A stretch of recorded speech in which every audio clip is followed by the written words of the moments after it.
Assalamualaikum warahmatullahi wabarakatuh. Bismillahirrahmanirrahim. Alhamdulillahi rabbil alamin, wassalatu wassalamu ala asyrafil anbiya wal mursalin wa ala alihi wa sahbihi ajma'in.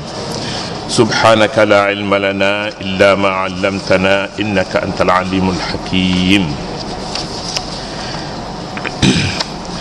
Sila buka buku pada muka surat 202. Kita baca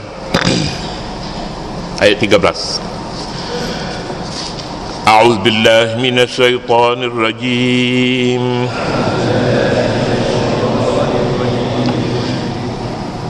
Bismillahirrahmanirrahim. فَإِذَا نُفِخَ فِي الصُّورِ نَفْخَةٌ وَاحِدَةٌ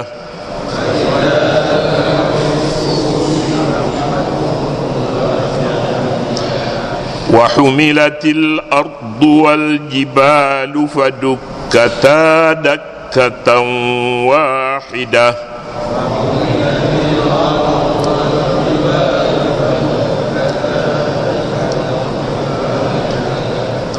فَيَوْمَئِذٍ وَقَعَتِ الْوَاقِعَةُ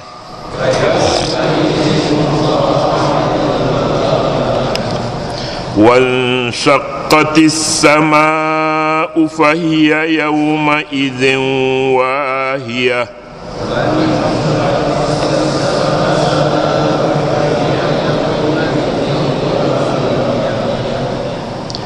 وَالْمَلَكُ عَلَى أرجائها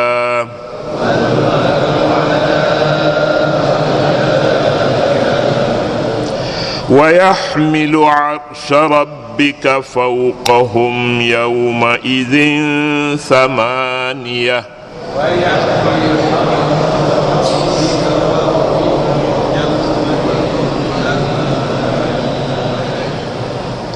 يومئذ تعرضون لا تخفى منكم خافية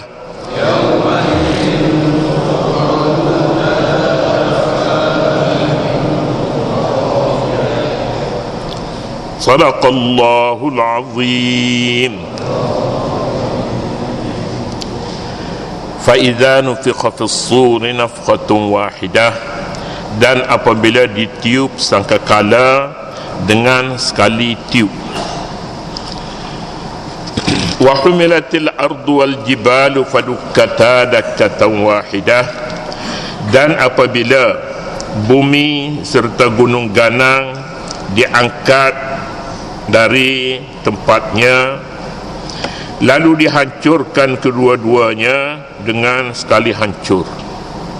Fayauma idzin waqa'atil waqi'ah, maka pada saat itu berlakulah kiamat.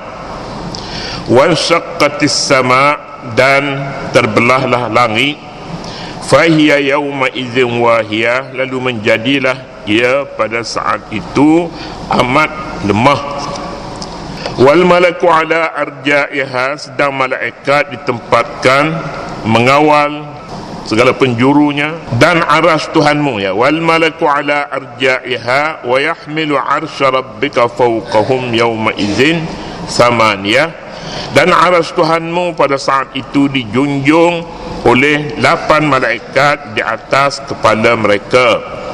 Yawma idzin tu'raduna la takhfa minkum khafiyah, pada hari itu kamu semua dihadapkan kepada Allah, tidak ada sesuatu pun daripada rahsia kamu yang tersembunyi. Ayat ini mula bercakap tentang perkara yang tidak kita ketahui kecuali menerusi sam'iyat, menerusi kita dengar. Sumber kita dengar saja Al-Quran. Tidak ada sumber lain yang boleh memberitahu kepada kita sebagaimana yang diberitahu oleh Al-Quranul Karim. Sebelum kiamat dinyatakan di dalam ayat ini tiupan sangkakala. Bagaimana sangkakala itu kita tidak tahu. Tapi yang kita tahunya bila sangkakala ini benar ni boleh tiup dan boleh bunyi, maknanya barang ini berlubang. Kemudian ada suara, besar pula benda ni, besar. Sebesar mana? Besar. Kira ditiup, seluruh makhluk di dunia ini dengar besarnya. Boleh jadilah dia sebesar bumi juga besarnya, tetapi kita kata itu boleh jadi, hakikatnya kita tidak mengetahui. Namanya sur ni kalau yang kecil-kecil tu tertuang dah panggil tanduk kerbau, kemudian ditiup. Bila ditiup ni adalah dia potong sana, dia buat tempat tiup di sini, dia gosok-gosok sikit, jadi tertuang namanya. Tertuang itu sur juga. Tertuang kecil, ini tertuang besar. Sur namanya sangkakala. Kita tidak tahu siapa yang mula sebut sangkakala ni, bahasa ni datang daripada mana pun kita tak tahu juga. Sebab sebelum sangkakala ni ada, tak ada sangkakala lain. Sangkakala ni lah sangkakala namanya. Tidak penting namanya itu, tapi yang pentingnya bagaimana ni sangkakala ini yang disebut di sini nafkhatun wahidah, tiupan yang pertama menandakan kiamat akan berlaku dan tidak akan ada lagi manusia yang hidup selepas tiupan ini. Maknanya suaranya kuat. Biar kekuatan suara ini bila didengar oleh makhluk yang hidup, dia pengsan dan mati terus. Itulah dia, namanya sangkakala yang diberitahu. Oleh kerana nanti ada sumber lain yang memberitahu perkara ini, tetapi akal kita tidak menolak. Bila sistem alam ini rosak, dia akan berlaku dengan suara, akan keluar suara. Boleh jadi ada sesuatu yang pecah, umpamanya disebabkan hampir dengan kiamat, sistem pun sudah tidak ada lagi yang betul. Jadi itu pun nafkhatun wahidah juga, itu pun satu tiupan juga, tiupan Allah Subhanahu wa taala. Tidak pentinglah bagi kita, tetapi pendekatan Al-Quran apabila mengajak manusia bersiap sedia untuk menghadapi masa depan kita. Dalam hadis menyebutkan pergelutan maut manusia ini antara usia 60 hingga 70 tahun. Maknanya umur antara 60 70 zaman bergelut dengan maut. Maknanya kita tak lama lagi lah nak berhadapan dengan ni, Jadi kalau tidak tiupan sangkakala besar ini pun tiupan sangkakala kecil, di mana seorang itu maut pada ketika ini. Oleh kerana itu kita katakan tidak penting sebenarnya. Yang pentingnya kita bersedia untuk hari mati kita. Sama ada kita mati pada hari kiamat ini dengan tiupan sangkakala besar, ataupun kita mati biasa, mati kita sorang-sorang, tapi zaman itu tidak jauh dengan kita. Tidak jauh. Jadi kita tidak salah jika kita berfikir tentang sesuatu yang telah lalu, mengenang hasil kerja kita pada masa-masa yang lalu. Tak penting lagi. Yang pentingnya apakah persediaan kita untuk menghadapi masa depan, masa mana? Masa kiamat, ataupun masanya seperti yang disebutkan di dalam ayat ini, wa humilatil ardu wal jibalu, padukkata dakatan wahidah, diangkat langit dan bukit. Tidak diangkat langit, diangkat bumi, al-ardu, diangkat bumi dan bukit, lalu dihancurkan dengan sekali hancur saja, dihempas ke bawah ini akan menjadi rata. Kalau dahulunya tanah ini dia ada lopak-lopak, dia ada sungai, ada laut, ada bukit, ada macam-macam adanya, ada batu, ada pasir. Tapi bila diangkat bumi ini, kemudian dihancurkan, semuanya menjadi rata, tiada lagi bukit pada ketika ini, tiada lagi anak sungai, tiada lagi sungai. Itu pada waktu ini, pada waktu kiamat bermula selepas tiupan sangkakala yang pertama. Jangan tanya lagi lah manusia di mana pada ketika ini, kalau bukit pun dah hancur, tiada lagi bukit. Mengapa hancur? kerana Tuhan nak simpan, Tuhan nak buang dah, tak mahu pakai lagi. Dia mahu tukar kepada alam lain, namanya alam akhirat. Jadi bila nak masuk alam akhirat, alam sana dia tidak memakai sistem inilah, tak pakai sistem ini. Kalau matahari pun dibuang, dihancurkan, bulan, bintang habis semuanya digugurkan, bumi ini pun dibuang dengan bukit bukau, dengan kayu kayan dan sebagainya, maka sistem lain. Jadi bila ada pada sistem lain, namanya sistem alamul jaza, alam pembalasan, alam akhirat, jangan kita fikir lagi, jangan kita fikir ukurannya dengan ukuran dunia, itu salah. Kalau dikatakan hari akhirat ini satu hari di sisi Tuhanmu, wa inna yawman 'inda rabbika ka'alfi sanatin mimma ta'uddun, satu hari di akhirat sama dengan 1000 tahun di dunia. Sama bagaimana? Bagaimana sama? Tak boleh kita fikirkan sama sekali. Mana-mana pemikiran yang boleh menyamakan hari akhirat dengan hari dunia, itu pemikiran yang tidak ada asas. Salah. Mulai daripada azab kubur lagi. Dalam kubur tidak ada sesuatu yang boleh kita anggap sama dengan dunia ini. Tak boleh. Jadi oleh kerana itu, dalam penjelasan tentang hari akhirat juga harusnya kita elakkan. Sebab jika kita ukur dengan alam dunia ini, kepanasan api, bumi dia himpit, bumi alam kubur tu dia himpit, mayat yang dibawa ke sana, dan pada ketika itu ada ular lagi bersama dengan manusia di dalam kubur.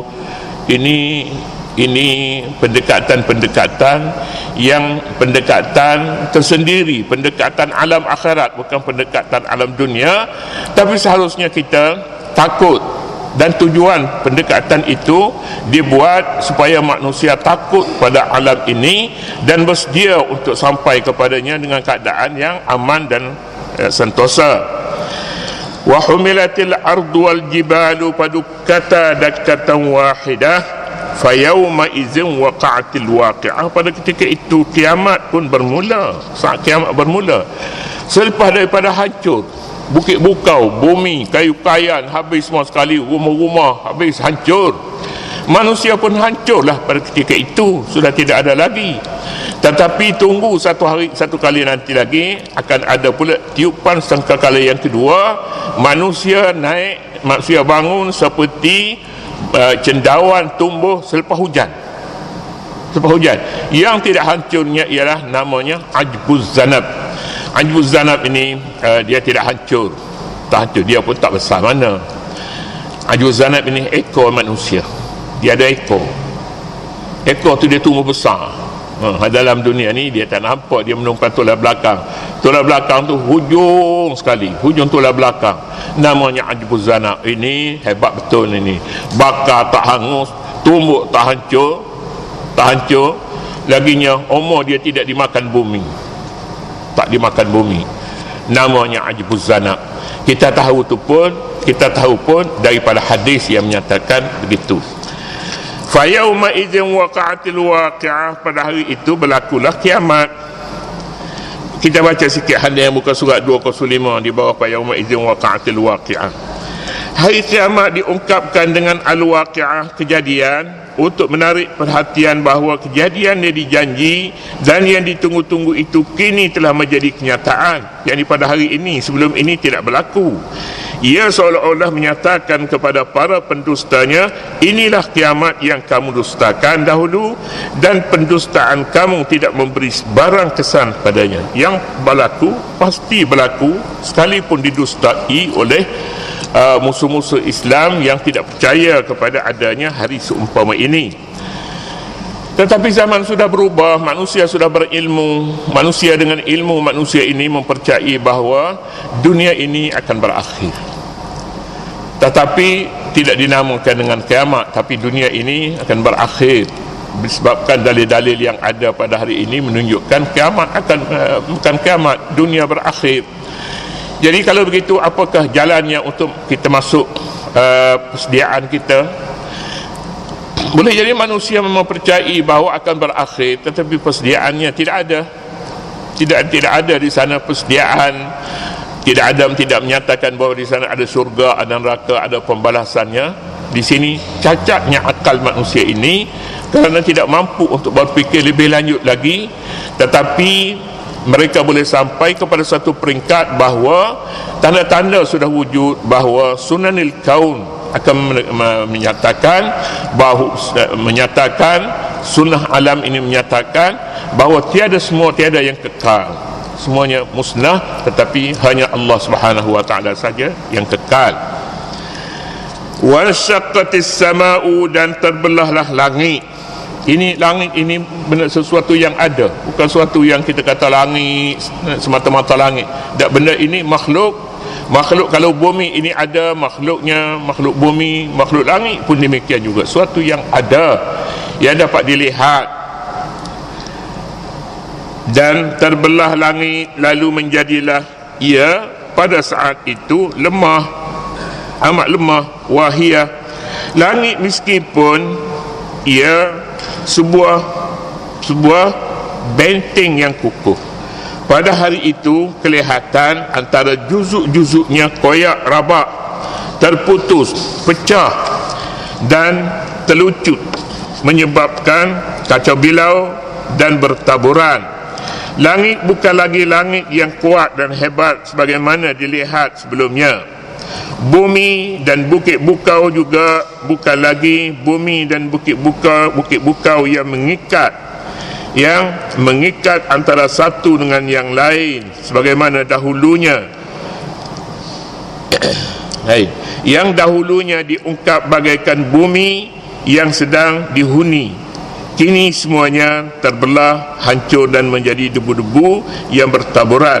Demikianlah pemandangan yang dibayang oleh Al-Quranul Karim dengan seni katanya yang indah, tajam dan menusuk jiwa. Jadi kalau begitu, apakah hikmatnya kiamat ini dinyatakan begini rupa, supaya manusia takut dan bersedia untuk menghadapi hari ini yang menurut Al-Quranul Karim dan akal kita juga menyatakan tidak lama lagi kiamat ini akan berlaku, berdasarkan kepada tanda-tanda kiamat yang dinyatakan oleh Nabi SAW dalam hadis-hadis sahih. Jadi itulah dia antara mesej yang ingin diperkatakan menerusi yang ingin disampaikan menerusi berita langit, bumi dan bukit bukau yang diratakan semuanya itu. Kemudian wal malaku ala arja'iha wa yahmilu 'arsya rabbika fawqahum yawma idzin thamaniyah. Wallahu subhanahu wa ta'ala a'lam. A'udzu billahi minasyaitonir rajim. Bismillahirrahmanirrahim. Rabbana la tuzigh qulubana ba'da idh hadaytana wa hab lana min ladunka rahmatan innaka antal wahhab. Rabbana iftah bainana wa bain qaumina bil haqq wa anta khairul fatihin. Wa sallallahu ala nabiyyina Muhammadin wa ala alihi wa sahbihi wa sallam. Walhamdulillahi rabbil alamin.